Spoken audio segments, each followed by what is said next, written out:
I would like to invite you to join us for our ICF virtual conference called The Voyage Continues, July 23 through 25 later this summer, beginning at 6 p.m. London time each day. Friday will be devoted to our commemoration of the voyage of the Mayflower 400 years ago. Saturday will be devoted to other Mayflower stories. How did Congregationalism come to the various parts of the world outside of Britain and the United States? Sunday will be devoted to COVID stories from our churches around the world and a collective worship service reaching all the way around the globe. I hope you will be able to join us. To register for this free conference, please go to www.theicf.org.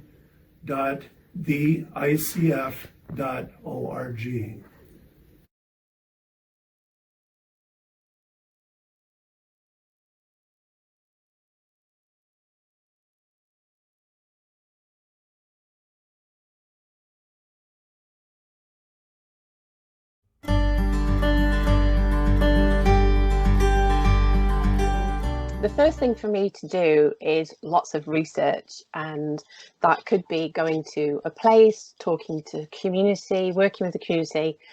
And I was looking at migration, looking at my own family's migration, but then that of the separatists who fled England and then ultimately left on the Mayflower. And I thought, how can I make sense of what they went through unless I as an artist do it myself? So I looked at the Mayflower. It was a Tudor cargo ship designed to carry wine and not a cargo of people. So I thought, well, what do we have today that's similar? And I thought, well, we have freight ships. So I travelled up to the port of Liverpool and boarded a freight ship, and I crossed the Atlantic, completely cut off from the outside world. I had no contact with my family for the entirety of the journey. And it really did help give me that sense of, or a flavour of what they may have gone through. I think you also read some of William Bradford's journal at the same time. Is that right? Yes. So I wanted what kind to of read parallels it. did you see between your journey, which I take it was a lot shorter, Yeah. William Bradford's Shorter. journey? Yeah. So I was trying to read them in read the accounts as I was travelling. So I was kind of getting a parallel flavour. He talked a lot about the sailors, particularly one in particular who seemed to take great delight in mocking some of the other travellers that were being sick. And it was quite funny that on that day that I was reading that, we had the most horrible weather and the boat was going up and down all over, and I could hear some of the crew being sick. But also the leaving people behind, because I know a lot of the separatists, when they left Leiden, left family members behind, and that must have been heart-wrenching. And for me, even though I knew I was going to return, leaving behind my husband and children, it was really gut-wrenching.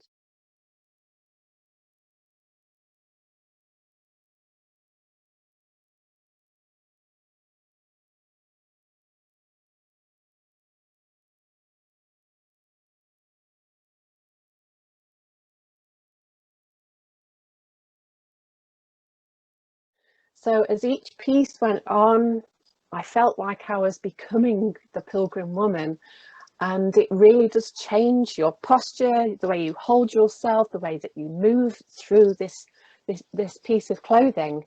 And when I showed my own mum the pictures, she didn't recognise me. And I've just put a picture up with you holding an apple, surrounded by lots of cameras. Is that to kind of create the digital kind of maquette that you were going to work off? Yes, so I knew I wanted to combine really ancient technologies such as hand stitching and the macrame. I think macrame is around 12,000 years old, but I wanted to combine that with really up-to-date technology, which is photogrammetry, which you see in the picture. And photogrammetry works a bit like, let's say, when you're out and about and you see a beautiful landscape and you want to take a panoramic shot on your phone or your camera, quite a lot of them will produce, when you hit panoramic, a little line, and you move your camera and you follow that line, and the camera is taking lots and lots of pictures, and then when you've finished, it stitches them all together, so you've got this beautiful panoramic shot. What photogrammetry does is do the same thing but in the 3D. So there's all of these big rigs all the way around you, 360, and there's 160 cameras, and you'll see I'm holding an apple, which is a very special apple. It symbolises quite a few things. It's the Pilgrim 400 apple, which is a new apple that was discovered and is being planted around England as part of the celebrations, but also referencing that my maiden name is Bramley, which is the name of another famous apple that came from the Midlands, but also as the symbol of regrowth, you know, that from that little pip grows a tree and that brings more fruit and you've got the generation. So there was a lot. For one of the commissions, they wanted the community to be. I ran something called the 50 Women Project, and we put a call out to find a minimum of 50 women living in the Pilgrim Roots district today. We actually got close to 100, and over 4 weeks they learnt macrame, and a lot of them wove panels. I also wove a panel, and each one of those pieces were then also digitally scanned and added to the dress.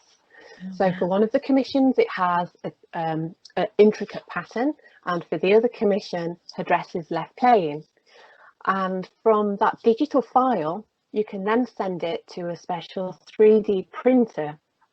And to create a bronze, I'm just going to go on a little loop to help explain. So each bronze starts life as a wax. And once you've got your wax piece, you then submerge that in a liquid plaster. And once the plaster's set, you pop that into a kiln, and the kiln heats up and all of the waxwork melts away. And what you're left with inside that plaster is an empty pocket in the shape of your wax. And that's where the molten bronze goes. So they pour the molten bronze into the plaster, it floods through the plaster and finds all those pockets and fills it up. And once it's cool, you smash away the plaster and inside is your bronze version. Now there is a special polymer that can be 3D printed, and it will also behave like a wax. So once the 3D model is finished, we can set the height of that model. So for one of the commissions, it's a full size based on my height, so that's 5'6". And for one of the other commissions is a smaller bronze, which is 50 centimetres. There's something rather beautiful, I think, about the lost wax, or in your case, the lost polymer technique, is that you're filling absence with the bronze, with the precious stuff. And that, you know, to have the Pilgrim woman and to give her a presence is again sort of filling the absence with these precious stories that you've collected. I think that's rather lovely.